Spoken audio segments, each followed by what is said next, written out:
এবার শক্তিশালী ভূমিকম্পে কেঁপে উঠল জাপানের উপকূল। ভূমিকম্পের মাত্রা ছিল 7.6। এই কম্পন যেন হঠাৎ পৃথিবীতে এসে এক বিশাল দানবের আঘাতের মতোই। ভূমিকম্পের পর দেশটির উপকূলে 10 ফুট উচ্চতায় সুনামি আঘাত হানতে পারে বলেও আশঙ্কা করা হচ্ছে। ভূমিকম্পে তাৎক্ষণিকভাবে হতাহতের খবর পাওয়া যায়নি। ভূমিকম্পের মাত্রা ও সুনামি সতর্কতার বিষয়টি জানিয়েছে জাপানের আবহাওয়া অফিস। সোমবার এই ভূমিকম্পের মাত্রা 7.6 ছিল বলে জানিয়েছে যুক্তরাজ্যের ভূতাত্ত্বিক জরিপ সংস্থা USGSO। সংস্থাটির তথ্য মতে স্থানীয় সময় রাত 11:15টায় জাপানের উপকূলে 44 কিলোমিটার দূরে ভূমিকম্পটির কেন্দ্রস্থল ছিল। এর উৎপত্তি হয়েছে ভূপৃষ্ঠের 33 মাইল গভীরে।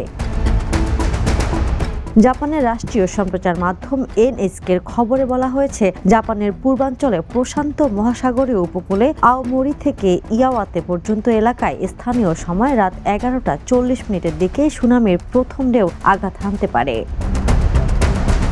আন্তর্জাতিক ডেস্ক, দ্য নিউজ।